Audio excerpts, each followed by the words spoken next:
Hello dear students, welcome back to the live commerce classes. Last class ಅಲ್ಲಿ common size income statement ಬಗ್ಗೆ problems ಅನ್ನು ನೋಡಿದ್ವಿ. Okay, ಇವತ್ತಿನ ಕ್ಲಾಸಲ್ಲಿ ಏನು ಮಾಡೋಣ, common size statement of assets and liabilities, nothing but common size balance sheet ಬಗ್ಗೆ ನೋಡೋಣ. ಸೊ ಇಲ್ಲೊಂದು ಪ್ರಾಬ್ಲಮ್ ಇದೆ ನೋಡಿ. Following are the assets and liabilities of A and B limited as on 31st December 2017. So ಏನು ಕೂಡ ನೋಡಿ, statement of assets and liabilities. So first one capital and liabilities, ಅದರಲ್ಲಿ share capital 65,000 49,000. Non current liabilities, ಅದರಲ್ಲಿ long term borrowings ಕೊಟ್ಟಿದ್ದಾರೆ. ಅದೇ ರೀತಿ current liabilities ಅಲ್ಲಿ trade payables ಕೊಟ್ಟಿದ್ದಾರೆ. Okay, so total liability 1 lakh A limited ಮತ್ತು B limited. So next one asset ಸೈಡಲ್ಲಿ non current asset, ಅದರಲ್ಲಿ ಫಿಕ್ಸ್ಡ್ ಅಸೆಟಲ್ಲಿ tangible asset 63,500 49,000. Current asset inventories, trade receivables, cash and cash equivalent, and last one is short term loans and advance 1,000 3,000. So total assets and liabilities equal to 1 lakh rupees and 1 lakh rupees in both years. Okay, so ಈ ಒಂದು ಸ್ಟೇಟ್ಮೆಂಟಿಗೆ ಸಂಬಂಧಪಟ್ಟಂತೆ ನೋಟ್ಗಳನ್ನು ಕೊಟ್ಟಿದ್ದಾರೆ. Share capital ಆಗಿರ್ಬೋದು, long term borrowings debenture ಇದೆ 23,000 30,000. Current ಲ್ಯಾಬಿಲಿಟೀಸಲ್ಲಿ creditors, bills payable 4,200 15,000 7,800 6,000 total 12,000 29,000. Tangible asset ಇದೆ, inventories, trade receivables, cash and cash equivalent, short term provisions ನೋಟ್ಸನ್ನು ಪ್ರೀಪೇಡ್ ಎಕ್ಸ್ಪೆನ್ಸ್. ಸೊ ಈ ಒಂದು ನೋಟ್ಗಳನ್ನ ಯೂಸ್ ಮಾಡಿಕೊಂಡು ಟೋಟಲ್ ಅಮೌಂಟನ್ನು ನಾವೇನು ಮಾಡಿದ್ದೀವಿ, ಬ್ಯಾಲೆನ್ಸ್ ಶೀಟಲ್ಲಿ ಅಥವಾ ಸ್ಟೇಟ್ಮೆಂಟ್ ಆಫ್ ಅಸೆಟ್ ಆ್ಯಂಡ್ ಲ್ಯಾಬಿಲಿಟೀಸಲ್ಲಿ ಕನ್ಸಿಡರ್ ಮಾಡಿದ್ದೀವಿ. ಓಕೆ, ಸೊ ಈ ಒಂದು ಡೀಟೇಲ್ಸ್ನ ಇಟ್ಕೊಂಡು ನಾವೇನು ಮಾಡಬೇಕು, ಕಾಮನ್ ಸೈಜ್ ಇನ್ಕಮ್ ಸ್ಟೇಟ್ಮೆಂಟನ್ನು ಕಾಮನ್ ಸೈಜ್ ಬ್ಯಾಲೆನ್ಸ್ ಶೀಟ್ ಅಥವಾ common size statement of assets and ಲ್ಯಾಬಿಲಿಟೀಸನ್ನು ಪ್ರಿಪೇರ್ ಮಾಡಬೇಕು. ಸೊ ಯಾವ ರೀತಿ ಪ್ರಿಪೇರ್ ಮಾಡಬೇಕು ಅನ್ನೋದನ್ನು ನೋಡೋಣ. ಓಕೆ, ಮೊದಲಿಗೆ ನಾವೇನು ಮಾಡಬೇಕು, ಕಾಮನ್ ಸೈಜ್ ಇನ್ಕಮ್ ಸ್ಟೇಟ್ಮೆಂಟ್ ಆಗಿರ್ಬೋದು ಅಥವಾ ಬ್ಯಾಲೆನ್ಸ್ ಶೀಟ್ ಆಗಿರ್ಬೋದು. ಸೊ ಡೈರೆಕ್ಟ್ಲಿ ನಾವೇನು ಮಾಡಬೇಕು, ಇಲ್ಲಿ ಕೊಟ್ಟಂಥ ಬ್ಯಾಲೆನ್ಸ್ ಶೀಟನ್ನೇ ಸೇಮ್ ತೊಗೊಳ್ಬೇಕು. ಸೊ ನಾವೇನೇ ಚೇಂಜಸ್ ಮಾಡಬಾರ್ದು, ಕೊಟ್ಟಂಥ ಅಮೌಂಟನ್ನು ಡೈರೆಕ್ಟಾಗಿ ತೊಗೋಬೇಕು. ಸೊ ಯಾವ ರೀತಿ ತೊಗೊಂಡು ಸಾಲ್ವ್ ಮಾಡೋಣ ಅನ್ನೋದನ್ನು ನೋಡೋಣ. ಸೊ ಡೈರೆಕ್ಟಾಗಿ ಕೊಟ್ಟಂಥ ಅಮೌಂಟಿಗೆ ನಮ್ಮ ಕೆಲಸ ಏನು, ಪರ್ಸೆಂಟೇಜ್ ಕಂಡುಹಿಡಿಯೋದು ಮಾತ್ರ. ಪರ್ಸೆಂಟೇಜ್ ಕಂಡುಹಿಡಿಯೋದು, ಆ ಒಂದು ಕಾಲಮನ್ನು ಮಾತ್ರ ನಾವು ಎಕ್ಸ್ಟ್ರಾ ಆ್ಯಡ್ ಮಾಡ್ಕೋಬೇಕು. ಸೊ ಯಾವ ರೀತಿ ಮಾಡೋದು ಅನ್ನೋದನ್ನು ನೋಡೋಣ. ಓಕೆ, ಸೊ ನೋಡಿ ಯಾವ ರೀತಿ ಸ್ಟೇಟ್ಮೆಂಟನ್ನು ಪ್ರಿಪೇರ್ ಮಾಡೋದು ಅಂತ. Common size statement of assets and liabilities particulars 2016-17. So ಈ ರೀತಿ ಫಾರ್ಮ್ಯಾಟನ್ನು ಹಾಕ್ಕೊಳ್ಬೇಕು. ಅದಾದಮೇಲೆ amount column percentage.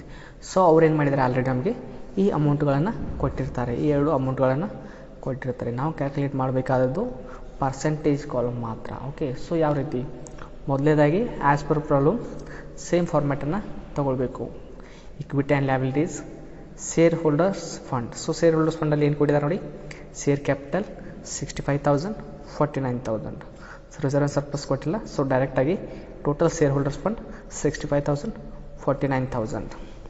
So second one non current liabilities, ಅದರಲ್ಲಿ long term borrowings 23,000 30,000. So total long term borrowings 23,000 30,000. So next one current ಲ್ಯಾಬಿಲಿಟೀಸಲ್ಲಿ trade payables ಕೊಟ್ಟಿದ್ದಾರೆ. So 12,000 21,000. So total current liability 12,000 21,000. So shareholders fund ಆಯಿತು, total non current liability ಆಯಿತು, current liabilities ಆಯಿತು. So total equity and liability. So A plus B plus C means total share holder fund plus total non current asset plus total current asset equal to total equity and liability 1 lakh rupees 1 lakh rupees. ಇವೆಲ್ಲವನ್ನು add ಮಾಡಿದಾಗ total liability ಬಂತು, ನಮಗೆ total liability ಬರುತ್ತೆ. Okay, next one assets. So ಅಸೆಟ್ಸಲ್ಲಿ first one ತೊಗೊಳ್ತೀವಿ, non current asset. So non current ಅಸೆಟಲ್ಲಿ first one fixed asset. So fixed asset ಯಾವ ಬರುತ್ತೆ, tangible asset or intangible asset. So tangible ಅಸೆಟನ್ನು ಕೊಟ್ಟಿದ್ದಾರೆ 63,500 49,000.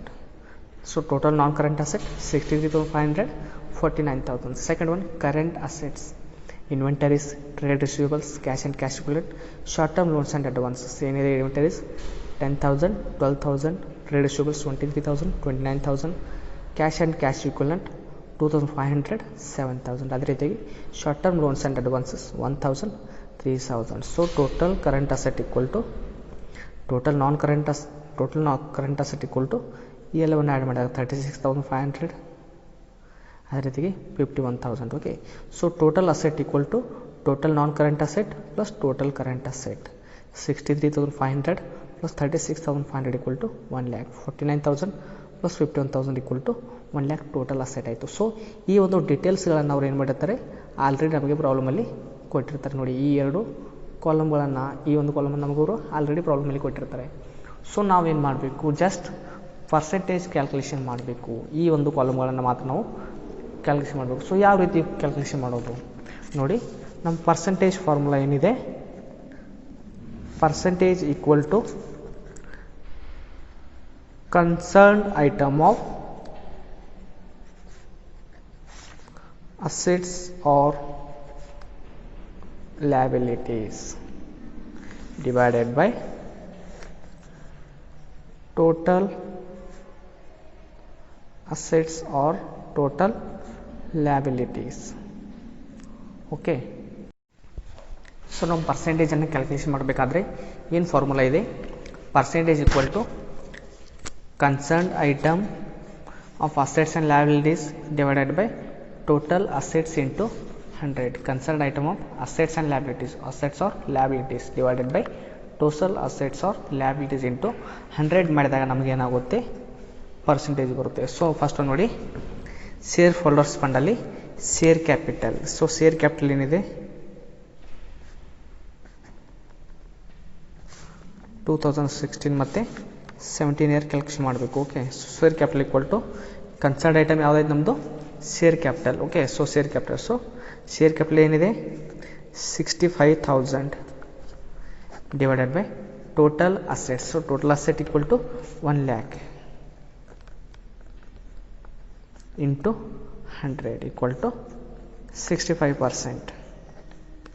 ಓಕೆ, ಸೊ ಏನಾಯಿತು ನಮ್ಮದು 2006ನಲ್ಲಿ ಶೇರ್ ಕ್ಯಾಪಿಟಲ್ 65% ಇದೆ. ಯಾವ ರೀತಿ ಕಂಡು ಹಿಡಿಯೋದು ನೋಡಿ, ಇನ್ಕಮ್ ಸ್ಟೇಟ್ಮೆಂಟಲ್ಲಿ ನಾವೇನು ಮಾಡ್ತೀವಿ, ಸೇಲ್ಸನ್ನು 100% ಅಂತ ಅಜ್ಯೂಮ್ ಮಾಡ್ತೀವಿ. ಸೇಲ್ಸನ್ನು ಬೇಸಾಗಿ ಇಟ್ಕೊಂಡು ಇನ್ಕಮ್ ಸ್ಟೇಟ್ಮೆಂಟನ್ನು ಪ್ರಿಪೇರ್ ಮಾಡ್ತೀವಿ. ಕಾಮನ್ ಸೈಜ್ ಇನ್ಕಮ್ ಸ್ಟೇಟ್ಮೆಂಟನ್ನು ಬಿಡಿಸುವಾಗ ಸೇಲ್ಸನ್ನು 100% ಆಗಿ ತೆಗೆದುಕೊಂಡು 100% ಆಗಿ ಅಜ್ಯೂಮ್ ಮಾಡಿಕೊಂಡು ಅದಕ್ಕೆ ಅದರ ಆಧಾರದ ಮೇಲೆ ಉಳಿದ ಐಟಮ್ಗಳನ್ನು, ಮಿಕ್ಕ ಐಟಮ್ಗಳನ್ನು ಸೆಲೆಕ್ಟ್ ಮಾಡ್ಕೊಂಡು ನಾವೇನು ಮಾಡ್ತೀವಿ, ಪರ್ಸೆಂಟೇಜನ್ನು ಕ್ಯಾಲ್ಕುಲೇಷನ್ ಮಾಡ್ತೀವಿ. ಆದರೆ ಕಾಮನ್ ಸೈಜ್ ಇನ್ಕಮ್ ಸ್ಟೇಟ್ಮೆಂಟಲ್ಲಿ ಆ ರೀತಿ ಮಾಡ್ತೀವಿ. Common size statement of assets and ಲಯಬಿಲಿಟೀಸಲ್ಲಿ ನಾವೇನು ಮಾಡ್ತೀವಿ, ಟೋಟಲ್ ಅಸೆಟ್ಸ್ ಆರ್ ಟೋಟಲ್ ಲಯಬಿಲಿಟೀಸನ್ನು 100% ಅಂತ ಕನ್ಸಿಡರ್ ಮಾಡ್ತೀವಿ. ಇವುಗಳನ್ನು 100% ಅಂತ ಕನ್ಸಿಡರ್ ಮಾಡಿಕೊಂಡು ಇವುಗಳನ್ನ ಬೇಸಾಗಿ ಇಟ್ಕೊಂಡು ನಾವೇನು ಮಾಡ್ತೀವಿ, ರಿಲೇಟೆಡ್ ಐಟಮ್ಗಳನ್ನು ಕ್ಯಾಲ್ಕುಲೇಷನ್ ಮಾಡ್ತೀವಿ.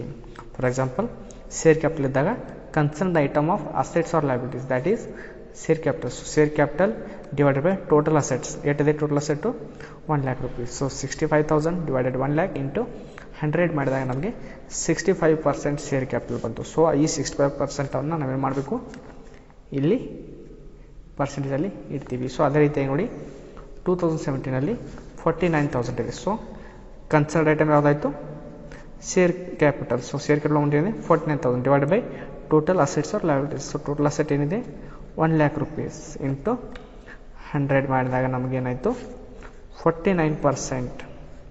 2017ನಲ್ಲಿ ನಮ್ಮದು ಶೇರ್ ಕ್ಯಾಪಿಟಲ್ 49% ಇದೆ. ಈ ರೀತಿ ನಾವೇನು ಮಾಡಬೇಕು, ಪರ್ಸೆಂಟೇಜನ್ನು ಕ್ಯಾಲ್ಕುಲೇಷನ್ ಮಾಡಬೇಕು. ಇದು ಮಾತ್ರ ನಮಗೆ ಕೊಡ್ತಕ್ಕಂಥ ವರ್ಕ್. ಆಲ್ರೆಡಿ ಅಮೌಂಟನ್ನು ಕೊಟ್ಟಿರ್ತಾರೆ. ಸೊ ನಾವು ಜಸ್ಟ್ ಏನು ಮಾಡಬೇಕು, ಈ ಒಂದು ಫಾರ್ಮುಲಾನ ಯೂಸ್ ಮಾಡಿಕೊಂಡು ಪರ್ಸೆಂಟೇಜನ್ನು ಕ್ಯಾಲ್ಕುಲೇಷನ್ ಮಾಡಬೇಕು. ಓಕೆ, ಸೊ ನೆಕ್ಸ್ಟ್ ನೋಡಿ, ಟೋಟಲ್ ಶೇರ್ ಹೋಲ್ಡರ್ಸ್ ಫಂಡ್ 65,000 49,000. ಸೊ 65% 49% ಆಯಿತು. Next one, non current liability ಒಳಗಡೆ ಲಾಂಗ್ ಟರ್ಮ್ ಬಾರೋವಿಂಗ್ಸ್ ಏನಿದೆ 23,000 30,000. ಸೊ 23,000 ಲಾಂಗ್ ಟರ್ಮ್ ಲ್ಯಾಬಿಲಿಟಿ ಇದೆ, ಲಾಂಗ್ ಟರ್ಮ್ ಬಾರೋವಿಂಗ್ಸ್. ಇದನ್ನು ಯಾವ ರೀತಿ ಪರ್ಸೆಂಟೇಜ್ ಕ್ಯಾಲ್ಕುಲೇಷನ್ ಮಾಡ್ತೀವಿ, concerned item divided by total assets into 100. So concerned item ಯಾವುದಾಯ್ತು ನಮ್ಮದಿಲ್ಲಿ, long term borrowings. So long term borrowings ಏನಿದೆ 23,000 divided by total assets 65,000 into 100. So 23,000 divided by 65,000 into 100 ಮಾಡಿದಾಗ 23,000 ನಮ್ಮದು ಏನಿದೆ, ಲಾಂಗ್ ಟರ್ಮ್ ಬಾರೋವಿಂಗ್ಸ್ ಇದೆ. So total asset ಏನಿದೆ 1,00,000 rupees. So 23,000 divided by 1,00,000 into 100 ಮಾಡಿದಾಗ 23% ನಮ್ದು ಏನಾಯಿತು ಲಾಂಗ್ ಟರ್ಮ್ ಬಾರೋಯಿಂಗ್ಸ್ ಆಯಿತು. ಓಕೆ, ಸೊ ಅದೇ ರೀತಿಯಾಗಿ 17ನಲ್ಲಿ ನೋಡಿದಾಗ ಏನಿದೆ ನಮ್ಮ ಟೋಟಲ್ ಲಾಂಗ್ ಟರ್ಮ್ ಬಾರೋಯಿಂಗ್ಸ್ 30,000 ಇದೆ, ಸೇಲ್ಸು 1 lakh ಇದೆ, ಸಾರಿ ಟೋಟಲ್ ಅಸೆಟ್ 1 lakh ಇದೆ. So 30,000 divided by 1 lakh into 100 ಮಾಡಿದಾಗ 30% ನಮ್ಮದು ಲಾಂಗ್ ಟರ್ಮ್ ಬಾರೋಯಿಂಗ್ಸ್ ಆಯಿತು. ನಾವೇನು ಮಾಡ್ತೀವಿ, common size statement of assets and ಲಯಬಿಲಿಟೀಸಲ್ಲಿ ಟೋಟಲ್ ಅಸೆಟನ್ನು 100% ಆಗಿ ತೊಗೊಳ್ತೀವಿ. ಅದೇ ರೀತಿಯಾಗಿ ಟೋಟಲ್ ಲಯಬಿಲಿಟಿಯನ್ನು ಕೂಡ 100% ಆಗಿ ತೊಗೊಂಡು ಇವುಗಳ ಒಂದು ಬೇಸ್ ಮೇಲೆ ಟೋಟಲ್ ಅಸೆಟ್ ಮತ್ತು ಲಯಬಿಲಿಟಿ ಬೇಸ್ ಮೇಲೆ ಕನ್ಸರ್ನ್ಡ್ ಐಟಮನ್ನು ಕ್ಯಾಲ್ಕುಲೇಷನ್ ಮಾಡ್ತೀವಿ. Okay, so next one current liabilities. ಇದರಲ್ಲಿ ಟ್ರೇಡ್ ಪೇಬಲ್ಸ್ ಕೊಟ್ಟಿದ್ದಾರೆ ನೋಡಿ, 12,000 ಇದೆ, 21,000 ಇದೆ. ಸೊ 12,000 ಏನು ಪರ್ಸೆಂಟೇಜನ್ನು ಯಾವ ರೀತಿ ಕ್ಯಾಲ್ಕುಲೇಟ್ ಮಾಡೋದು, 12,000 divided by 1 lakh into 100 equal to 12%. Okay, so 17ನಲ್ಲಿ ನೋಡಿ ಅದೇ ರೀತಿ 21,000 ಡಿವೈಡೆಡ್ ಬೈ 1 lakh ಇಂಟು 100 ಮಾಡಿದಾಗ 21%. Okay, so total current liability 12,000 21,000 12% 21% ಆಯಿತು. So total equity and liability ಯಾವ ರೀತಿ ಕಂಡುಹಿಡಿಯೋದು, total shareholders fund plus total non current liability plus total current liability, ಈ ಒಟ್ಟು ಮೂರನ್ನು ಆ್ಯಡ್ ಮಾಡಿದಾಗ ನಮಗೆ ಏನಾಗುತ್ತೆ ಟೋಟಲ್ ಅಸೆಟ್ ಬರುತ್ತೆ. Total asset 1 lakh already problem ಕೂಡ ಕೊಟ್ಟಿರ್ತಾರೆ. ಸೊ ಇದು ನಾವು 100% ಅಂತ ಅಸ್ಯೂಮ್ ಮಾಡಿರ್ತೀವಿ. ಸೊ ನೆಕ್ಸ್ಟ್ ಒನ್ ಅಸೆಟ್ಸಲ್ಲಿ ನಾನ್ ಕರೆಂಟ್ ಅಸೆಟಲ್ಲಿ first one fixed asset. So fixed ಅಸೆಟಲ್ಲಿ ಏನು ಕೊಟ್ಟಿದ್ದಾರೆ, ಟ್ಯಾಂಜಿಬಲ್ ಅಸೆಟನ್ನು ಕೊಟ್ಟಿದ್ದಾರೆ. ಏನಿದೆ 63,500 49,000. ಓಕೆ, ಸೊ ಯಾವ ರೀತಿ ಪರ್ಸೆಂಟೇಜ್ ಕಂಡುಹಿಡಿಯೋದು, percentage equal to concerned item of assets or liabilities divided by total assets or liabilities. So concerned item ಯಾವುದಿದೆ ಇಲ್ಲಿ, tangible asset. So tangible asset divided by total asset into 100 ಮಾಡಿದಾಗ ನಮಗೆ percentage ಬರುತ್ತೆ. ಓಕೆ, ಸೊ 63,500 ಡಿವೈಡೆಡ್ ಬೈ 1 lakh ಇಂಟು 100 ಮಾಡಿದಾಗ 63.5% ನಮ್ಮದು ಟ್ಯಾಂಜಿಬಲ್ ಅಸೆಟ್ ಪರ್ಸೆಂಟೇಜ್ ಇದೆ. ಅದೇ ರೀತಿಯಾಗಿ 17ನಲ್ಲಿ 49,000 ಡಿವೈಡೆಡ್ 1 lakh ಇಂಟು 100 ಮಾಡಿದಾಗ 49% ಇದೆ. Okay, so total non current asset 63,500 49,000 that is 63.5% 49%. Okay, next one current assets. So current asset ಯಾವ ರೀತಿ ಕ್ಯಾಲ್ಕುಲೇಷನ್ ಮಾಡ್ತೀವಿ, ಕರೆಂಟ್ ಅಸೆಟಲ್ಲಿ ಫಸ್ಟ್ ಒಂದು ಕೊಟ್ಟಿದ್ದಾರೆ inventories 10,000 12,000. So 10,000 divided by 1 lakh into 100 equal to 10%. So 10% inventories ಇದೆ. ಅದೇ ರೀತಿಯಾಗಿ 17ನಲ್ಲಿ 12,000 divided by 1 lakh into 100 12,000 divided by 1 lakh into 100 equal to 12% inventories ಇದೆ. Okay, so next one trade receivables 23,000 29,000. So ಇದನ್ನ ಯಾವ ರೀತಿ ಕ್ಯಾಲ್ಕುಲೇಷನ್ ಮಾಡೋದು, trade receivables divide by total assets into 100 that is 23,000 divided by 1 lakh into 100 ಮಾಡಿದಾಗ 23% ಬಂತು. Okay, ಅದೇ ರೀತಿಯಾಗಿ 17ನಲ್ಲಿ ನೋಡಿದಾಗ 29,000 inventories trade receivables divide by 1 lakh rupees total asset into 100 ಮಾಡಿದಾಗ 29% ನಮ್ಮದು ಟ್ರೇಡ್ ರಿಸೀವೇಬಲ್ಸ್ ಇದೆ. Okay, so next one cash and cash equivalent 2,500 7,000 is. So 2,500 divided by 1 lakh into 100 ಮಾಡಿದಾಗ 2.5. ನೆಕ್ಸ್ಟ್ 2017ನಲ್ಲಿ 7,000 ಡಿವೈಡೆಡ್ ಬೈ 1 lakh ಇಂಟು 100 ಮಾಡಿದಾಗ 7%. And last one is short term loans and advances 1,000 3,000. So 1,000 divided by 1 lakh into 100 equal to 1%. ಅದೇ ರೀತಿಯಾಗಿ 17ನಲ್ಲಿ 3,000 divided by 1 lakh into 100 equal to 3%. Okay, so total current asset 36,500 51,000 ಇವೆಲ್ಲವನ್ನು add ಮಾಡಿದಾಗ 36,500 ಬರುತ್ತೆ. So ಇದನ್ನು ಯಾವ ರೀತಿ ಕ್ಯಾಲ್ಕುಲೇಷನ್ ಮಾಡೋದು, 36,500 divided by 1 lakh into 100 equal to 36.5%.